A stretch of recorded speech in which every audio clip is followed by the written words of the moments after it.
Suggest master YouTube চ্যানেলের পক্ষ থেকে আরও একবার সবাইকে স্বাগত। আজ একটি নিউ বিজনেস আইডিয়া নিয়ে উপস্থিত হলাম। আজ যে বিজনেসের সম্বন্ধে কথা বলব, 2025 সালে দাঁড়িয়ে এর যথেষ্ট ডিমান্ড রয়েছে।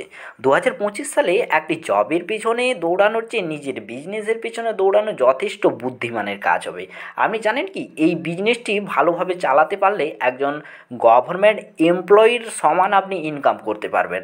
যদি আপনি একজন প্রপার বিজনেস করতে চান তাহলে কিন্তু ভিডিওটি অবশ্যই আপনাকে লাস্ট পর্যন্ত দেখতে হবে, না হলে অনেক ইম্পর্টেন্ট তথ্য থেকে আপনি বাদ পড়ে যেতে পারেন। আশা করি আপনি বুঝতে পেরে গেছেন যে আজকের বিজনেসটি কী সম্বন্ধে আলোচনা করছি। হ্যাঁ, এটি হলো দেশি মুরগি পালন এবং সেল। বিজনেসটির যথেষ্ট ডিমান্ড তো রয়েছে, সঙ্গে কিন্তু অবশ্যই এর চাহিদা রয়েছে। আপনি অনেক প্রফিটেবল হতে পারেন এই বিজনেস থেকে।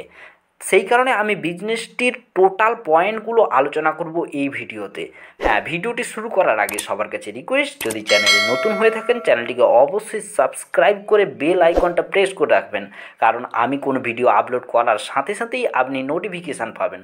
কেন করবেন সাবস্ক্রাইব? কারণ এখান থেকে আপনি প্রতিনিয়ত বিভিন্ন ধরনের সাজেস্টিভ ভিডিও পেতে থাকবেন, যা আপনার জীবনে চলার পথে অনেক সাহায্য করবে। বিজনেসের টোটাল পয়েন্টগুলোকে আমি কিন্তু পরপর ডিভাইড করছি এবং পরপর আলোচনা করতে চলেছি। Let's go.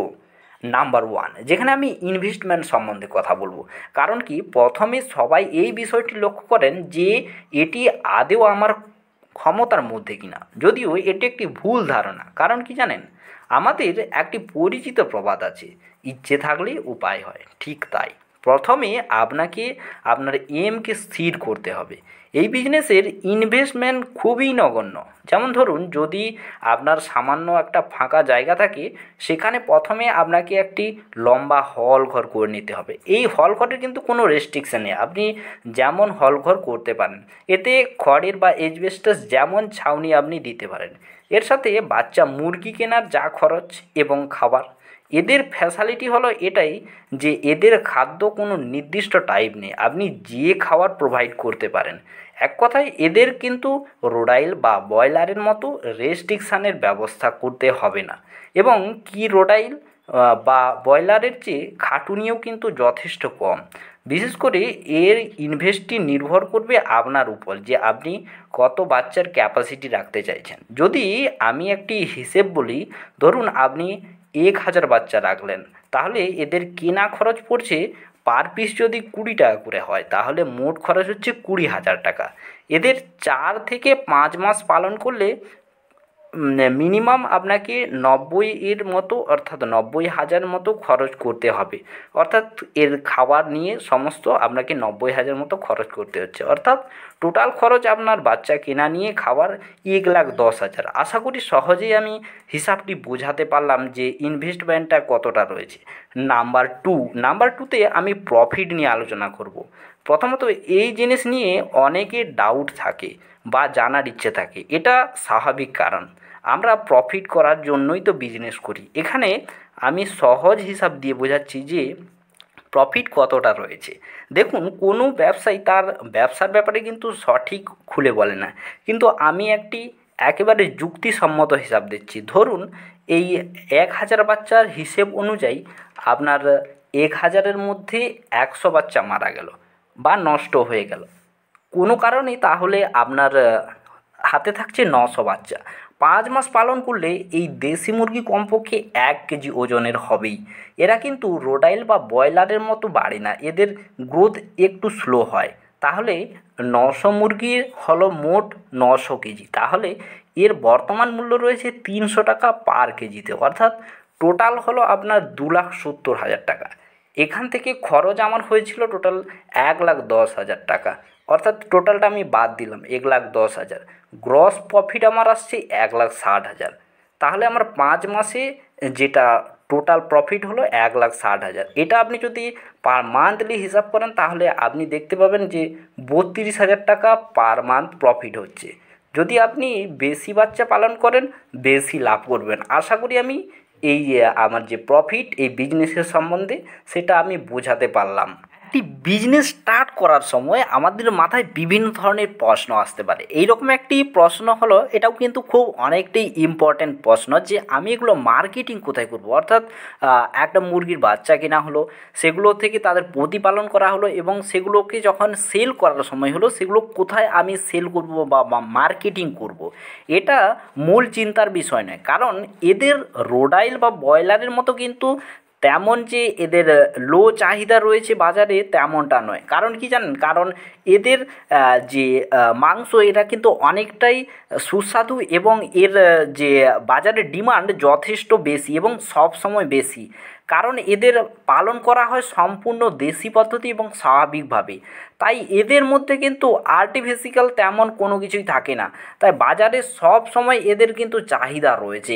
এদের এদের যে বাজারের ডিমান্ডটা যথেষ্টই কিন্তু ব্রয়লার এবং রোডাইলের থেকে সম্পূর্ণ আলাদা। আপনি এইগুলো যখন কোনো জায়গা মার্কেটিং করবেন, আপনি কিভাবে মার্কেটিং করবেন তার এটা একটা প্রসেস রয়েছে। ধরুন আপনি এগুলোকে কোনো শপ যদি আপনি আপনি বুকিং করে রেখে থাকেন, তাহলে কিন্তু আপনার বিজনেসের জন্য যথেষ্ট ভালো হবে। আপনি বিভিন্ন শপে কিন্তু এগুলোর জন্য বুকিং করে রেখে দিতে পারেন, তাতে আপনি কিন্তু সহজেই এগুলো মার্কেটে সেল করতে পারবেন। এবং এগুলো আপনি পাশের ডিস্ট্রিক্ট, অর্থাৎ আপনি যেখানে বসবাস করছেন তার আশেপাশের ডিস্ট্রিক্টেও কিন্তু আপনি এগুলো দিতে পারেন, তাতেও কিন্তু তাদেরও লাভ হবে এবং আপনার মার্কেটিং বা প্রফিটটাও কিন্তু যথেষ্ট চলে আসবে। আশা করি আমি বোঝাতে পারলাম যে আপনার মধ্যে যে ডাউটটা ছিল বা আপনার মধ্যে যে প্রশ্নটা ছিল। যদি ভিডিওটি ভালো লাগে, এখনও পর্যন্ত যদি লাইক না করে থাকেন, সবার কাছে রিকোয়েস্ট অবশ্যই কিন্তু একটি লাইক করবেন, তাতে আমাদের আরও নতুন ধরনের ভিডিও আনতে সুবিধে হয়। আমরা অনেকগুলো পয়েন্ট জেনে নিলাম, এবারে আমরা যে জিনিসটা জানবো সেটা হলো দেশি মুরগি পালন করবেন এর জন্য প্রথমে কি কি করতে হবে। এটা কিন্তু অনেকটাই ইম্পর্ট্যান্ট, কারণ মুরগি প্রতিপালন করাটা একটা অনেকটাই টাফ ব্যাপার রয়েছে। কি কি করতে হবে এর জন্য চলুন দেখি। এর জন্য প্রথমে দুটি সাধারণ হল ঘর করে নিতে হবে।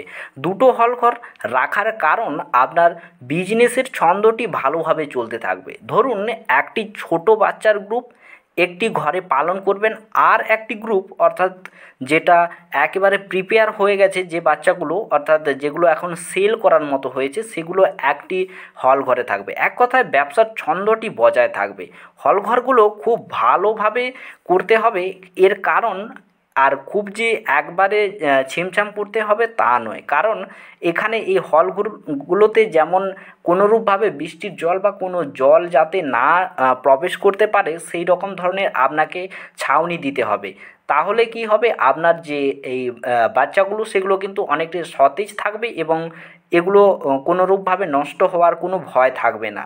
আপনি এই রকমভাবে রেস্ট্রিকশান দিতে পারেন। আর একটা পদ্ধতি রয়েছে, আপনি কিন্তু ভালোভাবে এটাকে ঘিরে নিতে পারেন।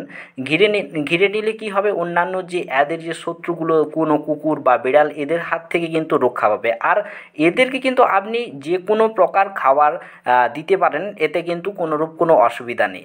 এরপরে আমরা শেষ পয়েন্টে, অর্থাৎ এই ভিডিওটির যে শেষ পয়েন্ট বা বিজনেসটির শেষ পয়েন্টে আলোচনা করব কিভাবে পালন করবেন। যারা গবাদি পশু চাষ করেন তাদের কাছে এগুলো যদিও সাধারণ বিষয়। যদি ছোট বাচ্চা মোরগ হয়, তবে তাদের যে খাবারটি দেবেন যেন তার দানার সাইজ ছোট ছোট হয়, তাতে তাদের হজম ভালো হবে। এবং এদের কাছে বেশিক্ষণ জলের পাত্রগুলো রাখা যাবে না, কারণ এদের এই জলের পাত্রগুলোতে রিস্ক হয়ে যায়, কারণ কোনো রকমভাবে পড়ে গেলে নষ্ট হয়ে যেতে পারে।